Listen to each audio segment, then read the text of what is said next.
اللهم ربنا ألهمنا رشدنا وعيذنا من شرور أنفسنا اللهم أرنا الحق حقا وارزقنا اتباعه وأرنا الباطل باطلا وارزقنا اجتنابه آمين يا رب العالمين.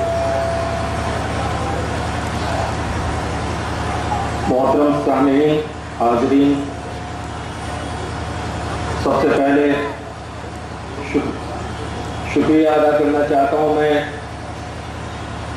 جو آرگنائزر ہیں اور مولانا صالح عمر ندوی صاحب جنہوں نے مجھے مدعو کیا تھا، اور تقریباً مجھے لگتا ہے کہ 1 مہینہ پہلے کی ہی بات ہے.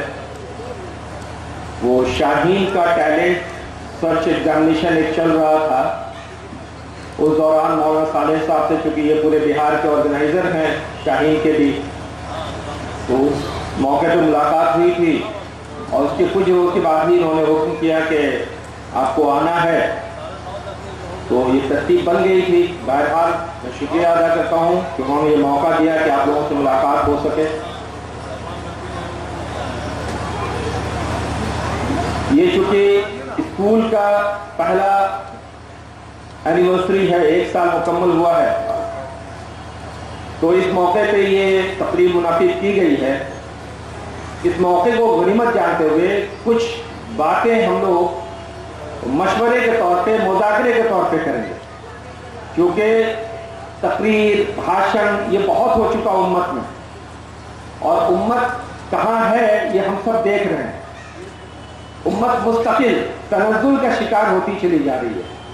تو اندازہ یہ لگا کہ بھاشن سے، تقریر سے کوئی فائدہ نہیں ہونے والا ہے، بلکہ ایک مذاکرہ ہوتے رہنا چاہیے، آتم چنتن ہوتی رہنی چاہیے، آتم منتھن ہوتا رہنا چاہیے کہ ہم انٹروسپیکٹ کریں کہ ہم کہاں ہیں، ہم کہاں تھے، ابھی کہاں ہیں. اس سے ہم کو ایگزیکٹ پوزیشن پتہ چلتا ہے، آگے کی پلاننگ میں آسانی ہوتی ہے. بچے ابھی تو نرسری کے لیے بہت چھوٹے تھے، اس لیے بچوں کو مخاطب کر کے کچھ بات کرنے کی ضرورت نہیں ہے. جو مین گفتگو ہوگی وہ جو ٹیچرز ہیں یا اسکول کے انتظام میں جڑے ہوئے لوگ، ان سے ہم لوگ مذاکرہ کریں گے، اور کچھ گارجینس سے.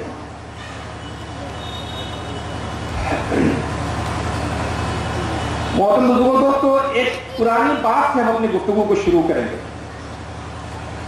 لگ بھگ 751 عیسوی کی بات ہے. 751 بیٹل آف ٹیلس کا نام آپ نے سنا ہوگا. بیٹل آف تلس بھی کہتے ہیں اس کو. عباسی حکومت تھی، کرغستان ملک تھا. ایک چھوٹی سی لڑائی ہوئی تھی.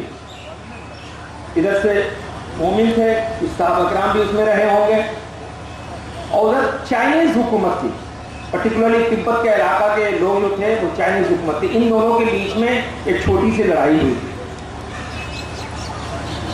وہ لڑائی مسلمانوں نے جیتی تھی. 751 کی بات بتا رہا ہوں، عباسی حکومت ہے. وہ لڑائی مسلمانوں نے جیتی تھی. تو کچھ ہوسٹیج آئے تھے، کچھ قیدی. ان قیدیوں کو جب پکڑا گیا، 15 20 25 جو بھی تھے، تو پتا چلا کہ اس میں سے 2 قیدی جو ہیں وہ بہت خاص. وہ کیا تھے؟ آپ نے سنا ہوگا کہ قرآن کو جب ترتیب دیا گیا مصحف کی شکل میں، تو وہ کیا تھا، کس چیز میں اس وقت لکھا جاتا تھا؟ بعض اوقات ہڈیوں پہ لکھا جاتا تھا، شولڈر بلیڈ آف کیمل. اونٹ کا جو شولڈر بلیڈ یہ ہوتا ہے، وہ اس پہ اسکیپولا ہم لوگوں کا جیسے ہوتا ہے اس پہ، یا پتوں پہ، سوکھے ہوئے چمڑے پہ. تو ان سب چیزوں پہ ہم اگر لکھتے ہیں کوئی چیز، پھر اس کو اسٹاک کرتے ہیں، تو کتنا بڑا ذخیرہ ہو جائے گا اندازہ لگائیے. یعنی ایک سورت کو اگر ایک سورت بقرہ کو اسٹاک کرنا ہے ہم کو، تو کتنے بڑے کمرے کی اور کتنے بڑی جگہ کی ضرورت ہوگی. اتنی پریشانی سے امت گزر رہی تھی اس وقت. کاغذ کا آوشکار نہیں ہوا تھا، کاغذ سے روشناس یہ امت نہیں ہوئی تھی. چائنا میں کاغذ کا آوشکار ہو چکا تھا، وہ لوگ کاغذ کا استعمال کرتے تھے، لیکن بہت خاص لوگ تھے. ایک گلڈ تھی، ایک یونٹ تھی، اور یونٹ کے لوگوں کو بہت سیکریٹری میں رکھا جاتا تھا کہ یہ فارمولا عام نہیں ہو سکے. اور وہ لوگ کاغذ کا استعمال کرتے تھے تو ڈیکوریٹو پرپس کے لیے، وہ لکھنے پڑھنے میں بہت زیادہ نہیں ہوتا تھا. تو تو یہ پتا چلا کہ اس جو 15-20 لوگ اریسٹ ہوئے ہیں ہاسٹل میں ہیں، اس میں 2 لوگ اس گلڈ کے ممبر ہیں. اس وقت ہمارا مائنڈ سیٹ دیکھیے، ہمارا جو مائنڈ سیٹ تھا کہ حکمت ہمارا کھویا ہوا اثاثہ ہے، جہاں سے ملے لے لو، وہ مائنڈ سیٹ ہمارا تھا. کیا کیا گیا؟ ان 2 لوگوں کو پوری سیکیورٹی دی گئی، پورا پروٹوکول کے ساتھ بغداد لایا گیا، اور ان لوگوں کو کہا گیا کہ آپ کا فدیہ یہ ہوگا رہائی کا کہ آپ ہمارے لوگوں کو کاغذ بنانے کا طریقہ سکھا دیجیے، وہ پروجیکٹ سکھا دیجیے، وہ انجینئرنگ سکھا دیجیے، وہ علم وہ ہنر سکھا دیجیے جس سے ہم کاغذ بنا سکیں. اس طریقے سے چونکہ وہ دیکھ چکے تھے کہ بدر میں کیا ہوا تھا، قیدیوں کو یہی کہا گیا تھا نا ہمارے بچوں کو پڑھا دو رہائی مل جائے گی. اس چیز کو فالو کرتے ہوئے بیٹل آف طلس میں یہ چیز کی گئی کہ کاغذ بنانے کا طریقہ سکھا دو رہائی مل جائے گی. پھر ان لوگوں نے کاغذ بنانا سیکھا، ان سے اس ٹیکنالوجی کو پھر کافی امپروو کرایا اور کئی طرح کے کاغذ بنائے، وہ ایک ریوالوشن لا دیا تھا. پھر قرآن کو مصحف کو اس میں لکھ کے ہم لوگ جو مصحف دیکھتے ہیں اس کی شکل بننی شروع ہو گئی تھی. ہم مائنڈ سیٹ کی بات کرنا چاہ رہے ہیں کہ وہ مائنڈ سیٹ تھا کہ علم کہیں سے آئے اس کو لے لینا، یہ نہیں دیکھنا ہے کہ کہاں سے آ رہا ہے، کیسا آ رہا ہے، اور اس علم کو حاصل کر کے اس کو اور بیٹر کرنے کی کوشش کی گئی. پھر بہت طرح کے کاغذ بنے، بہت پتلے پتلے کاغذ بنے.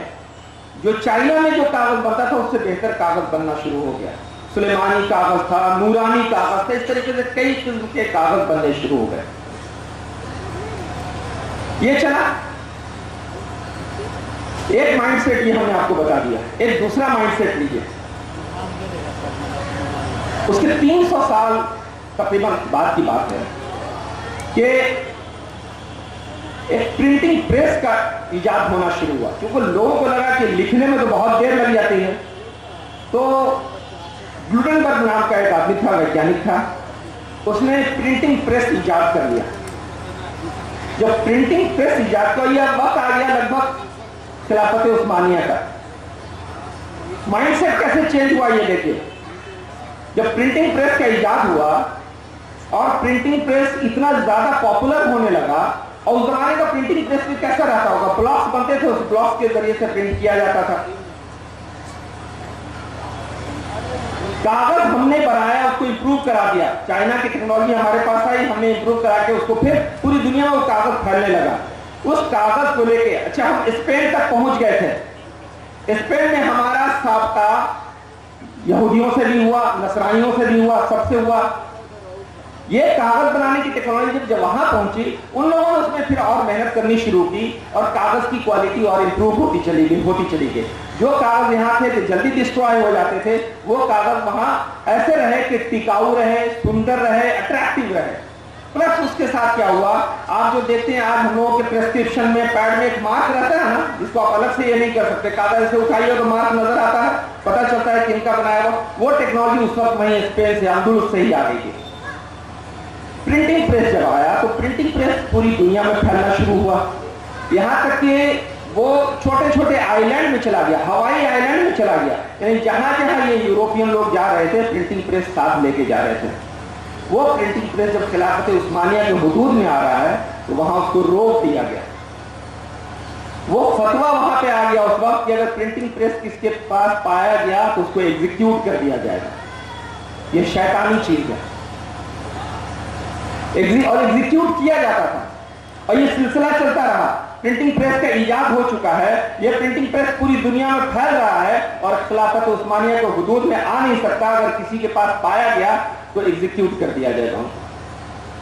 جانتے ہیں اس کا نقصان کیا ہوا؟ نقصان یہ ہوا کہ اس پرنٹنگ پریس کے ذریعے سے دوسری کتابیں شائع ہونے لگیں اور وہ کتابیں پورے عوام میں پھیلتی چلی گئیں. اور جو ہماری کتاب تھی وہ اگر شائع ہوتی، لوگوں تک جاتی، اس کو روک دیا گیا. قرآن کو پبلش کرنے نہیں دیا گیا پرنٹنگ پریس سے. بعد میں جب خلافت عثمانیہ میں کچھ یہودی آئے تو ان لوگوں نے خلیفہ سے یہ ریکویسٹ کیا کہ ہم کو تو کم سے کم رکھنے دیا جائے. ان کو اس شرط کے ساتھ پرنٹنگ پریس رکھنے دیا کہ اس میں کوئی چیز اسلام سے ریلیٹڈ پرنٹ نہیں ہونی چاہیے.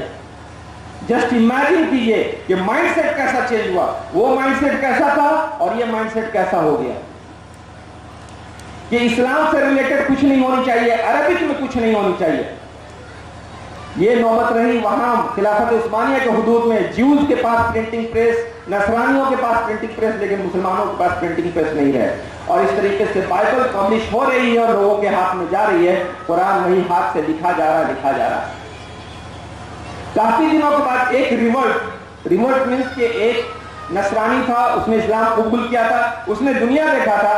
उसने जब जो ग्रैंड मुफ्ती थे उनको रिक्वेस्ट किया, सारे हालात बताए, तब उन्होंने फतवा दिया था। लेकिन तब तक बहुत देर हो चुकी थी, पूरी दुनिया में प्रिंटिंग प्रेस जा चुका था, 300 साल गुजर चुके थे, हम बहुत पीछे रह चुके थे। मैं ये माइंडसेट की बात कर रहा हूं कि इस माइंडसेट को समझिए। हम लोग बार बार एक बात कहते हैं कि नहीं, हम चाहते हैं कि दीनी तालीम भी हो, दुनियावी तालीम भी हो। मैं बहुत मुअद्दबाना गुजारिश करता हूं कि ये तफरीक कहां से आप लाए हैं, जरा हमको दिखा दें। दीनी तालीम और दुनियावी तालीम की तफरीक आप कहां से लाए हैं, हमको दिखा दें। मैं रुजू कर लूंगा, मैं भी कल से बोलना शुरू कर दूंगा कि नहीं, ये दीनी तालीम है, ये दुनियावी तालीम है। ये कहां से आया? हमको तो ये सिखाया गया, अल्लाहुम्मा इन्नी अस्अलुका इल्मन नाफिअन व रिज़्क़न तय्यबन व अमलन मुतक़ब्बला। अल्लाह मुझे इल्म नाफिअ अता फरमा। अल्लाहुम्मा इन्नी अऊज़ु बिका मिन इल्मिन ला यनफ़अ। अल्लाह मुझे उस इल्म से बचा लेना जो फायदेमंद नहीं हो, बेनिफिशियल नहीं हो। बताया गया इल्म नाफे और गैर नाफे, यानी वो विद्या, वो ज्ञान जो लाभदायक हो और वो ज्ञान जो लाभदायक नहीं हो, नुकसानदेह नहीं हो कहा गया है, लाभदायक नहीं हो। ये दो ही तफरीक थी। हमने कैसे बना लिया इल्म दीन और इल्म दुनिया? ये हुआ कि ये माइंडसेट इसने नुकसान पहुंचाया है। इस माइंडसेट ने आपको पीछे पहुंचा दिया। आपको तो और हमको पता भी नहीं है कि हम कहां थे, हम कहां हैं, नहीं मालूम है। ये भी दूसरे बताते हैं। आपको एक मजे की बात बता दूं, हम कहां थे ये भी आप, मैं बेअदबी हो जाएगी, यहां पे नहीं चाहिए। बाहर निकल के किसी भी मुसलमान को, बच्चे को, नौजवान को खड़ा कीजिए और पूछिए कि अपनी तारीख बता दो, कुछ नहीं बता सकता। ये हमको गैरों ने बताया। आपने चैनल्स का नाम सुना होगा, नेशनल जियोग्राफिक चैनल एक है। तो नेशनल जियोग्राफिक चैनल ने भी एक किताब पब्लिश की है, 1001 inventions of enduring civilizations of Muslims. यानी मुसलमानों ने इस तारीख में क्या क्या किया है, 1001 इन्वेंशंस, आविष्कार। ये गैर मुस्लिम चैनल वो बता रहा आपको कि आपकी तारीख क्या थी, आप क्या थे। आज हमको कहा जाता है कि अशिक्षा के गर्त में जा चुके हैं हम।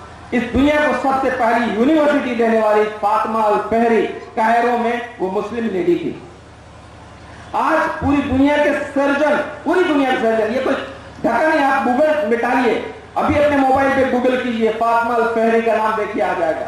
सबसे पहली यूनिवर्सिटी इस सृष्टि में, इस प्लेनेट पे अगर किसी ने दिया तो मुस्लिम लेडी ने दिया। पूरी दुनिया के सर्जन जब सर्जरी शुरू करते हैं, चाहे वो न्यूरो सर्जरी हो, चाहे कार्डियोथोरेसिक सर्जरी हो, चाहे जनरल सर्जरी हो, तो जिस ब्लेड से वो इंसिजन शुरू करते हैं, उस ब्लेड को बनाने वाला अल-ज़हरावी वो भी मुस्लिम था। हम वहां थे। हम आविष्कार पढ़ते हैं कि हवाई जहाज का आविष्कार राइट ब्रदर्स ने किया था। आपको बता दें, वो चैनल बता रहा, मुझे भी नहीं मालूम था कि उस हवाई जहाज का उससे पहले आविष्कार फरनास कर चुका था, लेकिन रिकॉर्डिंग नहीं हो पाई थी। ठीक उसी तरीके से जैसे रेडियो वेव का आविष्कार जगदीश चंद्र बोस ने पहले कर लिया था, लेकिन पेपर सही से नहीं तैयार हो पाया, तो सारी दुनिया मार्कोनी को जानती है और जगदीश चंद्र बोस का नाम गायब हो गया। ठीक वैसे ही फरनास में टेक ऑफ करा दिया था हवाई जहाज को, लेकिन वो सिर्फ पेपर प्रेजेंटेशन सही से नहीं हो पाया, तो राइट ब्रदर्स को हम जान रहे हैं। हम वहां थे, हम कहां थे, ये हमको गैर बता रहे हैं, हमको नहीं मालूम। और आज भी हम कहां हैं, आज भी हम कहां हैं, ये हमको गैर ही बता रहे हैं। राजेंद्र सच्चर जी बता रहे हैं कि तुम कहां हो, वरना हमको तो लग रहा है हम बहुत अच्छे हैं। अल्हम्दुलिल्लाह शहर के मेन जगह पे हमारा 1 कट्ठे का प्लॉट है, 10 दूर का प्लॉट है, मकान अपना बना लिए, 3 बेटा है, तीनों को सरकारी नौकरी मिल गया, किसी तरह वो अपना आराम से सेट किया हुआ है। हम ठीक हैं, खाने को जुमा के दिन कबाब, कुफ्ता, निहारी मिल ही जाती है, रोज खा ही लेते हैं, हम ठीक है अल्हम्दुलिल्लाह। लेकिन ये गैर बता रहे हैं कि आपकी स्थिति दलितों से बदतर हो गई है। اور گورنمنٹ کا NSOS کا ڈیٹا ہے کہ آپ کی استھتی بد سے بدتر تو ہو ہی گئی ہے, سدھار کے آثار بھی نہیں نظر آ رہے ہیں اس میں. ایک ہوتا ہے امپروومنٹ کا سائن نظر آتا ہے نا کسی میں, مریض کو دیکھتے ہیں, مریض جب ریکوری پیریڈ میں ہوتا ہے تو ہم دیکھ کے کہتے ہیں کہ ہاں ہی از امپروونگ, وہ امپروومنٹ کے آثار بھی نظر نہیں آ رہے. یہ مائنڈ سیٹ کی وجہ کا ہوتا ہے, مائنڈ سیٹ سے مطلب نکلنا ہی نہیں چاہ رہے, چینج ہی نہیں کرنا چاہ رہے. پڑھتے ہیں تھیوری کے حساب سے پڑھتے ہیں کہ یہ چیز ایسی ہونی چاہیے, لیکن اس کو ایگزیکیوٹ نہیں کر پاتے. ایک چیز بتائیے, دینی تعلیم کی بات کرتے ہیں, کنویں میں, اب تو کنواں ہوتا نہیں ہے, لیکن کنویں میں بلی مری ہوئی گر گئی یا گر کے مر گئی, پانی ناپاک ہو گیا. اب چلے دوڑے امام صاحب کے پاس, امام صاحب بتائیے پانی کیسے پاک ہوگا. میری بات کو غور سے سمجھنے کی کوشش کی, مائنڈ سیٹ کہاں چینج ہو جاتا ہمارا. امام صاحب بتا رہے ہیں کہ بھائی 40 ڈول پانی نکالو, 80 ڈول پانی نکالو, اس کو بلی کو نکال لو اور 80 ڈول پانی نکالو, 40 ڈول نکالو, جو بھی ہے پانی پاک ہو جائے گا. یہ پانی پاک کرنا, کنویں کا پانی پاک کرنا, کنواں گندا ہوا تھا, ناپاک ہوا تھا مری ہوئی بلی کے گرنے سے, اس بلی کو, مری ہوئی بلی کو نکال کے 80 ڈول پانی نکال کے کنویں کے پانی کو پاک کرنا تو دینی علم تھا, مفتی صاحب کے پاس جانا تھا, عالم صاحب کے پاس جانا تھا. لیکن پوری گنگا میلی ہو رہی ہے, پوری یمنا میلی ہو رہی ہے, پورے شہر کو پاک پانی سے وضو کرنا ہے, پاک پانی سے غسل کرنا ہے. اس گنگا میلی گنگا کو صاف کرنے کے لیے عصری تعلیم کوئی غیر آئے گا؟ ارے کوئی غیر آئے گا اس کے لیے ہم کو نہیں جانا تھا, وہ علم دین نہیں تھا میرے بھائی. لیکن مائنڈ سیٹ چینج ہو گیا تھا تو ہم کنویں تک محدود رہ گئے. ہماری یوٹیلیٹی جب تک کنواں رہا دوڑتے تھے, یوٹیلیٹی تھی ان کے پاس, کنواں ختم, اب جانا ہی نہیں ہے. اب جائیں گے ہم انجینئر صاحب کے پاس کہ بھیا یہ گنگا کو کیسے فلٹریشن پروگرام کیسے ہوگا.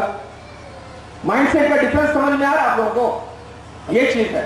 تو اصل چیز یہ ہے کہ علم تلاش کیجیے, علم نافع اور لابھدائک ہو. کس کے لیے؟ صرف مسلمانوں کے لیے. آج بھی ایک صاحب نے کو سویرے میسج کیا کہ ڈاکٹر صاحب سے ملنا چاہ رہے ہیں, کچھ اپنے قوم کے لیے کچھ فلاح کا کام کرنا چاہ رہے ہیں, تو اس سلسلے میں میٹنگ رکھنی ہے آپ سے. ہم نے بتایا ابھی تو باہر جا رہے ہیں, کل جمعہ یا پرسوں ملیے.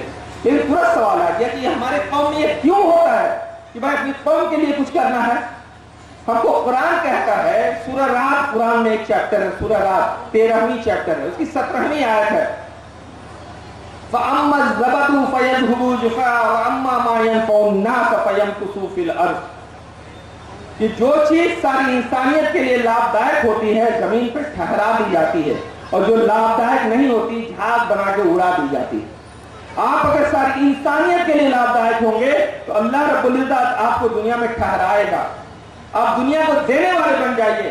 آپ آج جن سے ڈر رہے ہیں وہی آپ کو ہاتھوں ہاتھ لینے والے بن جائیں گے, ہاتھوں ہاتھ لینے والے. آپ خطرناک سے خطرناک شکل جن کی آپ کو لگ رہی ہے, آپ گھبرائے ہوئے ان کے نام سے, ان کا نام لیا جاتا ہے, ان کے کپڑے کا رنگ دیکھ کے آپ گھبرا جاتے ہیں. آپ صرف ساری انسانیت کے لیے لابھدائک بن جائیے بنا تفریق کے. سامنے عبداللہ ہے, عبد الرحمان ہے, یا مدن موہن ہے, گوتم کمار ہے, سچن کمار ہے, جان ہے, وکٹر ہے, کلونت سنگھ ہے, مانوت سنگھ ہے, کون ہے, یہ مت دیکھیے. دیکھ لیجیے کہ سرشٹی کا ہے, اسی اللہ کا بنایا ہوا ایک بندہ, ہم کو اس کو لابھ پہنچانا ہے. آپ لابھ پہنچانا شروع کر دیجیے, یہ زمین آپ کے لیے وسیع کر دی جائے گی. ہاتھوں ہاتھ آپ کو لوگ لینے والے بن جائیں گے. لیکن آپ صرف لینے والے بنیے گا. پتہ کیجیے کون سی یوجنا آ رہی ہے جس سے ہم کچھ فائدہ, تھوڑا سا چند سکوں کا فائدہ اٹھا لیں, یہ دنیا آپ پہ کم کر دی جائے گی, کیونکہ آپ صرف لینے والے ہیں. کوئی نہیں چاہتا لینے والے سے, آپ دینے والے بنیے. علم نافع کی تلاش میں رہیے. علم نافع کوئی ایک خاص سبجیکٹ نہیں ہوتا, میتھمیٹکس نہیں ہوتا, بایولوجی نہیں ہوتا, اکنامکس نہیں ہوتا, کوئی سبجیکٹ. میں بار بار اپنے بچوں کو کہتا ہوں, اور گارجین سے بھی ریکویسٹ ہے کہ آپ اپنے بچوں کا انٹرسٹ دیکھیے. زبردستی نیٹ مت ڈلوائیے, زبردستی کوٹا مت بھیجیے تاکہ خط ادھر سے آئے, پاپا سوری, ممی سوری, مجھ سے نہیں ہو سکتا, میں سوسائڈ کر رہی ہوں. ایسا نہیں ہو. اب دیکھیے کہ بچے کا انکلینیشن کس میں ہے. اگر بچے کا انکلینیشن سنسکرت میں ہے تو سنسکرت پڑھائیے, سنسکرت اس ایکسیلنس کے ساتھ پڑھائیے, اس ایکسیلنس کے ساتھ کہ جب کبھی للت نارائن متھرا وشو ودیالیہ کو, دلی وشو ودیالیہ کو, بنارس ہندو یونیورسٹی کو ایک اچھے سنسکرت ودوان کی ضرورت ہو تو عبداللہ اور عبد الرحمان کا نام بھی اس میں آ جائے. اس لیول پہ اپنے آپ کو پہنچائیے. آپ دنیا آپ کو جھک کے آپ کا سلام آپ کو سلام کرے گی, دنیا ڈھونڈے گی آپ. और जब सलाहियत आपके पास आ जाएगी ना, तो आपको नौकरी ढूंढने के लिए नहीं जाना होगा, बल्कि लोग ढूंढने हुए आपके पास आ जाएंगे। वो लेवल अपने अंदर पैदा करना होगा मेरे भाई। अगर वो लेवल नहीं पैदा करेंगे तो फिर हम बस सिर्फ रोते चले जाएंगे, शिकायत करते चले जाएंगे। तो इल्म क्वालिटी एजुकेशन की तलाश कीजिए। प्लस क्या है, वक्त के साथ इल्म का अंदाज बदलता है। आप और हम जिस तरह से पढ़े होंगे, हमारे वालिदैन जिस तरह से पढ़े थे, हमारी पढ़ाई उससे थोड़ी डिफरेंट हुई। हम लोग जैसे पढ़े, हमारे बच्चों की पढ़ाई उससे थोड़ी डिफरेंट हुई। लेकिन अब की जो पढ़ाई वो टोटली डिफरेंट हो रही है। मुझे यहाँ आना था, यहाँ के बारे में कुछ नहीं मालूम था कि कहाँ जाना है, रास्ता किधर से किधर है। पहले हम लोग चलते तो आते मुंगेर, वहां पुल जैसे खत्म होता है, फिर वहां से बार बार पूछते भैया कौन सी सड़क मुड़ेगी, पूछते कि नहीं पूछते। फिर हर मोड़ पे, हर चौराहे पे पूछना पड़ता कि अली पब्लिक स्कूल जाना है, कौन सी सड़क जाएगी। आज क्या करना है, उमर सालेह साहब को हमने कहा कि जरा लोकेशन भेज दीजिए। उन्होंने लोकेशन भेज दिया, गाड़ी खुद ब खुद हमको लाके यहाँ पे उतार दी। ये डिफरेंस आया है, आपको अंदाजा है इस बात का। ये चूंकि आप रोजाना देख रहे तो समझ नहीं रहे हैं, लेकिन आपकी जिंदगी के अंदाज को बदलने जा रहा है मेरे मोहतरम। आपकी जिंदगी के अंदाज को अगर अभी भी वैसे ही हम रटने वाली आदत बनाए रखेंगे तो आने वाले 10 साल के बाद ठीक वैसे ही हम कहीं पे किनारे पड़े रहेंगे। कुआं बंद होने के बाद वो सवाल बंद हो गया ना, कुआं बंद होने के बाद कुआं जैसे पटाया तो सवाल बंद हो गया कि बिल्ली और कुत्ता गिर गया कैसे पागे। वैसे ही अगर यही रट्टा मार के हम किसी तरह इम्तिहान पास करते रहेंगे तो आने वाले 10 साल के बाद आपकी जरूरत नहीं रहेगी, आप धरती पे बोझ बन के बैठे रहेंगे। इसलिए कि अब जरूरत है ये क्रिटिकल एनालिसिस की। अब हर चीज में जानते हैं, पहले आप गूगल पे, विकिपीडिया पे कोई चीज जानते थे, अभी चैट जीपीटी आ गया।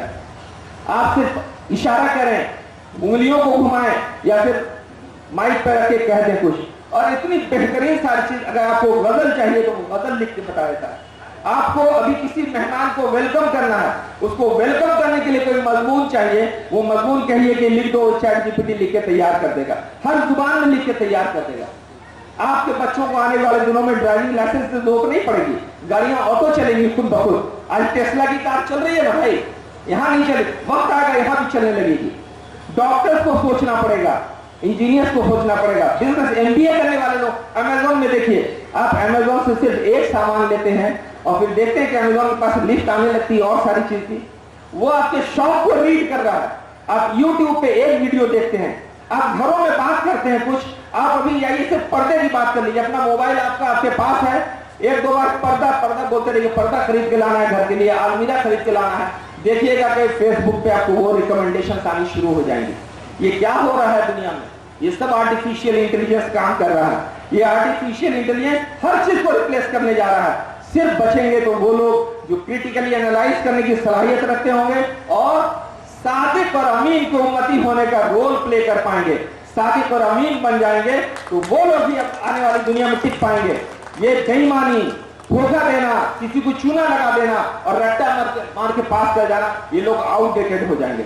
इसलिए अब तालीम के सिलसिले में मैं मुंतजमीन को ये रिक्वेस्ट करता हूँ, खुद चूंकि मेरा भी इदारा चलता है, दारे पब्लिक स्कूल के नाम से बेगूसराय में, ये भी और जितने लोग होते हैं सबको मैं अर्ज करता हूँ कि क्वालिटी एजुकेशन, बच्चों के अंदर क्रिटिकली एनालाइज कराने की सलाहियत पैदा कीजिए। हम लोगों ने क्रिटिकली एनालाइज करने की सलाहियत नहीं पैदा की।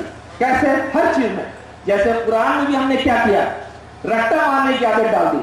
नहीं, रोजाना हम लोग तकरीबन सिर्फ फर्ज पढ़ेंगे तो 17 रिकत कम से कम नमाज पढ़ेंगे, 17 रिकत। और अगर सुन्नत मुअक्कदा, नवाफिल ये सब करते आते तो 37 रिकत कम से कम पढ़ते हैं।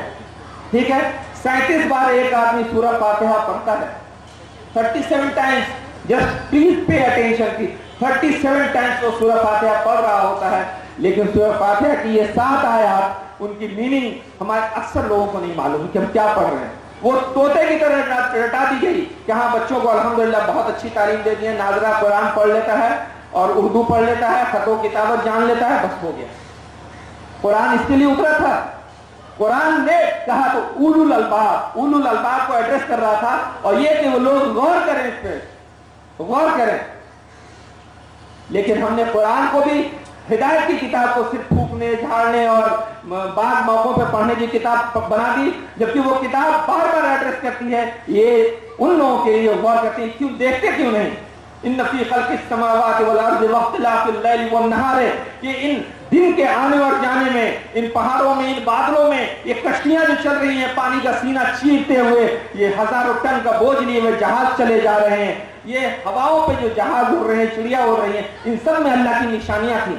इस पर गौर क्यों नहीं करते? लेकिन हम तो रट्टा मारने वाले लोग थे, गौर कैसे करेंगे? गौर करते तो सारी चीज खुद ब खुद निकलती। हम लोग पढ़ते हैं ना कि कुरान में तकरीबन 6200 कुछ आयात हैं, पढ़ते हैं ना भाई, ये कुरान की आयात हैं, बहुत सारी आयात मिलकर सूरा बनती हैं, यही जानते हैं ना। अल्लाह ताला दुनिया में जो ये निशानियां, इनको भी आयात कहता है, आयात कहता है। ये किताब जो हम पढ़ते हैं वो सब कुरान की शक्ल में, ये अल्लाह का कौल है, कौल, वर्ड्स ऑफ अल्लाह। अल्लाह ने जो कहा वो आयात है, और ये सारी कायनात में निशानियां हैं, ये निशानियां, ये भी आयात है अल्लाह की। ये वर्क ऑफ गॉड है, वो वर्ड ऑफ गॉड है, ये वर्क ऑफ गॉड है। चाहे उस वर्क ऑफ गॉड का सहारा लेके हम और बेहतर तरीके से वर्ड ऑफ गॉड को समझ सकते थे, और वर्ड ऑफ गॉड का सहारा लेते रहते तो ये पूरी वर्क ऑफ गॉड, पूरी कायनात हमको साफ साफ समझ में आती और हम बेहतर परफॉर्म कर सकते थे, लेकिन हमने वो भी नहीं किया। इसलिए मेरे मोहतरम बुजुर्गों, दोस्तों, हम सिर्फ एक छोटा सा रिक्वेस्ट आप लोगों से करते हैं कि सबसे पहले अपना माइंडसेट बदल लीजिए। माइंडसेट को कंस्ट्रक्टिव बनाइए, प्रोग्रेसिव बनाइए, अपना रूट, अपनी बुनियाद कुरान के साथ जोड़े रखिए, उसके साथ जितना प्रोग्रेस कर सकते हैं। अगर रूट नहीं बंधा हुआ रहेगा, रूट से जुड़े नहीं रहेंगे, तब तो कटी पतंग के मानी इधर से उधर, उधर से इधर भटकते रह जाएंगे। लेकिन अगर डोर कुरान से बंधा हुआ रहेगा तो वो हिदायत की किताब है, वो सबके लिए हिदायत है, सिर्फ हिदायत नहीं तो फासिकों के लिए, फाजिरों के लिए। अगर हम अल्लाह से दुआ करके, या अल्लाह पाक आपसे हिदायत के लिए हम आपकी किताब से जुड़ना चाह रहे हैं, वो अल्लाह रब्बुल इज्जत कभी गुमराह नहीं होने देगा। उस किताब के सहारे से सारी कायनात पे गौर करना शुरू कीजिए। अपने बच्चों के अंदर ये सलाहियत डालिए कि वो सवाल करें। हमारे अंदर एक खास आदत रही हमेशा कि हमारा बच्चा जब थोड़ा बड़ा होने लगता था, कुछ सवाल करता था तो सवाल से रोक देते थे। कम्बक, गुमराही वाला सवाल करता, बदबक, मन करो, चुप, बेहुदा, ऐसा तो सवाल किया था। ये आदत ही बदल डालिए, उनके सवाल का रैशनल जवाब देना शुरू कीजिए। अगर रैशनल जवाब आप नहीं देंगे मेरे दोस्त, मेरे बुजुर्गों, मेरे अजीजों, अगर आप नहीं देंगे तो अब एक्सप्लोशन ऑफ नॉलेज का जमाना है। ये छोटी सी चीज, सारी दुनिया का जवाब इसमें है, सारी दुनिया का। अगर आप कायदे से जवाब नहीं देंगे तो उसको, उसके हाथ में ऐसी चीज है कि सही जवाब भी पहुंचेगा और गलत जवाब भी पहुंचना शुरू हो जाएगा। इसलिए अपने बच्चों के साथ बैठिए और उनको क्रिटिकली एनालाइज करने की सलाहियत पैदा फरमाइए। स्कूल के टीचर्स भी, जो सिलेबस है वो तो है, लेकिन सब्जेक्ट को सिर्फ रटाइए नहीं, बल्कि कोशिश कीजिए उन सब्जेक्ट पे गौर करें, एक एक वर्ड पे गौर करें। ये हुआ तो क्यों हुआ, कैसे हुआ, इस तरीके से करेंगे तो इंशाअल्लाह दुनिया में जितना भी चेंज आता जाएगा वो चेंज में हम सर्वाइव करेंगे और एक्सेल करेंगे। पहले हमको लगता था मार्केट हमारा खत्म हो रहा है, आज अमेज़न ने बता दिया कि आपका मार्केट पूरी दुनिया में जा सकता है। आप अगर क्वालिटी दें अच्छे से, 5-10 लोग आपके सामान को ले लेंगे और ये लोग अच्छा फीडबैक अगर दे देते हैं तो आपका माल मुंगेर से उठ के दुनिया के कोने कोने में जा सकता है। तो सिर्फ हम सादिक और अमीन, हमारे नबी सल्लल्लाहु अलैहि वसल्लम, उनके उम्मत बनने का रोल प्ले कर सकें, क्रिटिकली एनालाइज करने की सलाहियत पैदा करें और इल्म नाफे की तलाश में रहें। अल्लाह रब्बुल इज्जत इंशाअल्लाह जरूर हमको सुरखरू करेगा और हम फिर से एक बार नाफे इंसान बन के दुनिया में खड़े हो सकेंगे। वमा अलैना इल्लल बलाग व आखिरु दावाना अनिल हम्दुलिल्लाहि रब्बिल आलमीन। कुछ यूं कहा जा सकता है, वाई नादानी कि तू मोहताज साकी हो गया, वाई नादानी कि तू मोहताज साकी हो गया, मैं भी तू, मीना भी तू, साकी भी तू, महफिल भी तू। फिर उन्होंने आपको उभारा कि आपको क्या करना चाहिए, अपने माइंड को कैसे सेटअप करना है। उसके ताल्लुक से अल्लामा इकबाल ने जो कहा, आशना अपनी हकीकत से हो ए दहकां जरा, दाना तू, खेती भी तू, बारा भी तू, हासिल भी तू, आह किसकी जुस्तुजू आवारा रखती है तुझे, राह तू, रहरो भी तू, रहबर भी तू, मंजिल भी तू, कांपता है दिल तेरा अंदेशा तूफान से क्या, कांपता है दिल तेरा अंदेशा तूफान से क्या, ना खुदा तू, बहर तू, कश्ती भी तू, साहिल भी तू,